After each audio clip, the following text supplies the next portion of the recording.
बिस्मिल्लाहिर्रहमानिर्रहीम अस्सलाम वालेकुम। तो आज हम बना रहे हैं जी काबली पुलाव या अफ़गानी पुलाव। बहुत डिलीशियस, बहुत ही मज़ेदार ये पुलाव बनने वाला है। और इसमें जो कुछ टिप्स हैं जिनके साथ ये पुलाव बहुत ज़बरदस्त बनेगा वो भी आपसे ज़रूर शेयर करूँगी। बहुत कम मिसालों के साथ ये बनता है और बहुत ही ज़बरदस्त इसका टेस्ट होता है। तो वीडियो मुकम्मल देखिएगा। चैनल पे नए हैं तो प्लीज़ सब्सक्राइब ज़रूर कर लीजिएगा। तो आइए आज की वीडियो स्टार्ट करते हैं। अच्छा, एक बात मैं आपको बताती चलूँ कि यहाँ पे मैं बीफ से ये पुलाव बना रही हूँ। तो 1.5 kg मैंने बीफ लिया है, इसमें बोनलेस, और 1 kg राइस इसमें। तो इसी रेशो से मैं बना रही हूँ, आप इसकी क्वांटिटी को ज़्यादा या कम कर सकते हैं। तो यहाँ पे ये देखें, बोनलेस मैंने बीफ ले लिया है और थोड़े बड़े साइज़ में इसकी कटिंग कर ली है। अब 1 कप के करीब मैंने ऑयल ऐड कर दिया है और इसमें एक बड़ी प्याज ऐड करेंगे। प्याज को हम गोल्डन सा फ्राई होने देंगे। प्याज का जब कलर गोल्डन हो जाएगा तो इसमें हम ऐड कर देंगे अदरक और लहसुन का पेस्ट। अदरक और लहसुन इसमें अच्छी खासी अमाउंट में आप ऐड करें ताकि यखनी का टेस्ट अच्छा बनेगा और वही इसमें राइस में भी टेस्ट डेवलप होगा। तो यहाँ पे मैंने ऐड कर दिया है जी अब बीफ।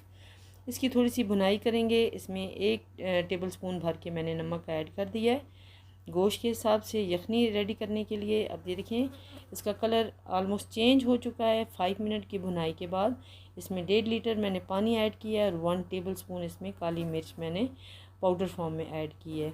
साथ में दालचीनी के 3-4 टुकड़े आप डाल दें, बड़ी इलायची डाल दें यखनी बनाने के लिए। इसको हम कवर करके 2 घंटों के लिए कुक करेंगे। लेकिन यहाँ पे मुझे जल्दी थी तो मैंने इसको प्रेशर कुकर में शिफ्ट कर लिया था। और यहाँ पे ये देखें, यखनी हमारी रेडी हो चुकी है और गोश्त अच्छे से गल चुका है।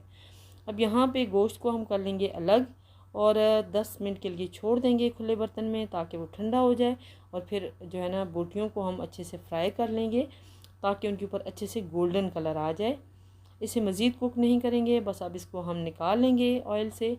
अब हम राइस की कुकिंग की तरफ चलेंगे। तो यहाँ पे आधा कप मैंने मज़ीद ऑयल का ऐड किया है। प्याज एक इसमें डाल दिया, इसको गोल्डन सा फ्राई करेंगे। इसमें एक बड़ा टमाटर ऐड कर देंगे और जब टमाटर सॉफ्ट हो जाएगा तो इसमें जो मसाले ऐड करेंगे उसमें है जी नमक।